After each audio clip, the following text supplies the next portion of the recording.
तो मैं लगातार रेलवे की तैयारी कर रहे छात्रों के लिए एक से बढ़ के एक अच्छा कंटेंट लेकर आ रहा हूँ ताकि वे अपने एग्ज़ाम में बेहतर अंक हासिल कर लें।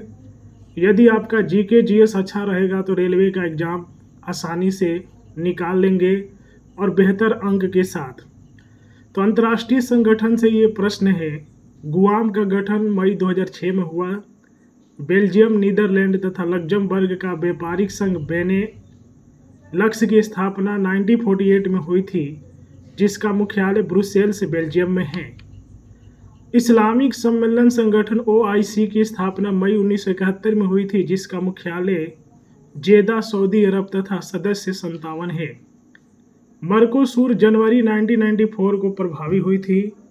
कोलंबो योजना का प्रारंभ 1950 से हुआ, जिसका सचिवालय कोलंबो, श्रीलंका में है। SCO का 9वां सदस्य ईरान है। SCO वर्तमान में 9 देशों का संगठन है।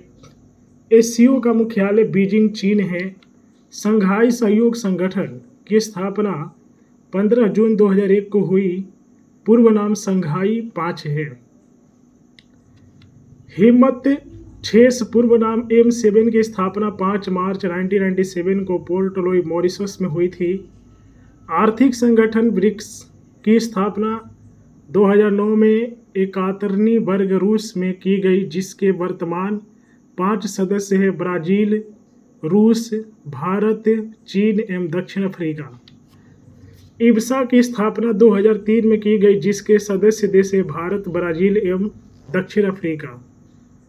अंकटाड की स्थापना 1964 में हुई थी, जिसके प्रतिपादन का श्रेय डॉक्टर राउल प्रेबिस को है तथा मुख्यालय जेनेवा में है।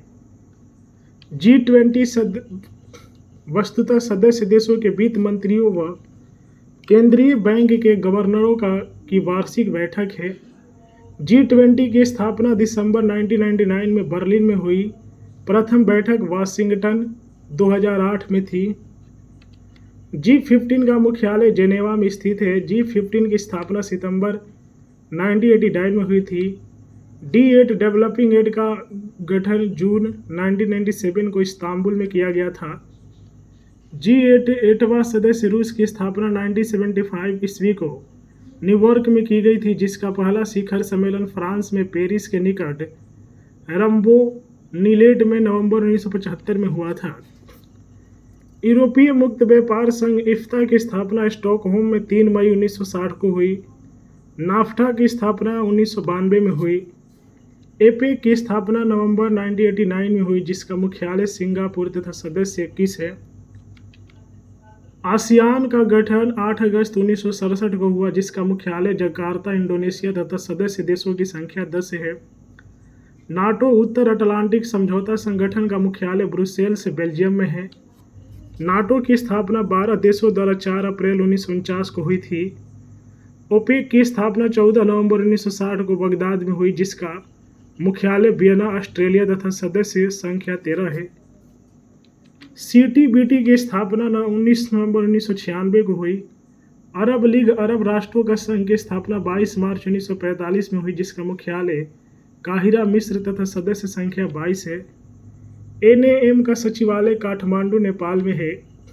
NAM के संस्थापक एवं प्रणेता पंडित जवाहरलाल नेहरू, नासिर तथा मार्शल टीटो थे। NAM सदस्य संख्या 120 का पहला शिखर सम्मेलन 1961 ईस्वी में बेलग्रेड में हुआ था। गुट निरपेक्ष आंदोलन NAM की स्थापना 25 देशों द्वारा 1961 में बेलग्रेड में हुई थी। इंटरपोल का मुख्यालय लियोन, फ्रांस में है। इंटरपोल अंतर्राष्ट्रीय आपराधिक पुलिस संगठन की स्थापना 1930 में हुई थी। एमनेस्टी इंटरनेशनल मानवाधिकारों के हनन की जांच करता है, जिसे सन 1977 में शांति का नोबेल पुरस्कार प्राप्त हुआ था। एमनेस्टी इंटरनेशनल का गठन लंदन में पीटर बेंसन द्वारा 28 मई 1961 में किया गया। रेड क्रॉस को 3 बार 1917, 1944 तथा 1963 ईस्वी में नोबेल पुरस्कार मिला है। रेड क्रॉस का मुख्यालय जेनेवा में स्थित है। रेड क्रॉस ICRC की स्थापना 1863 में हेनरी ड्यूरॉन्ट द्वारा किया गया था। भारत में प्रथम सार्क दक्षेश सम्मेलन न्यू दिल्ली में पूर्व प्रधानमंत्री स्वर्गीय राजीव गांधी की अध्यक्षता में नवंबर 1986 में हुई थी। सार्क के 8 सदस्य देश हैं भारत, पाकिस्तान, बांग्लादेश, नेपाल, भूटान, श्रीलंका, मालदीव एवं अफगानिस्तान। सार्क का प्रथम शिखर सम्मेलन अध्यक्ष HM इरशाद 1985 ईस्वी में ढाका, बांग्लादेश में हुआ था। सार्क का मुख्यालय काठमांडू, नेपाल में है। सार्क दक्षिण एशियाई क्षेत्रीय सहयोग सम्मेलन सार्क की स्थापना 7 से 8 दिसंबर 1985 में हुई थी, जिसकी सदस्य संख्या 8 है। यूरो अपनाने वाला 20वां देश क्रोएशिया है। वर्तमान में यूरो 20 देशों की मुद्रा है।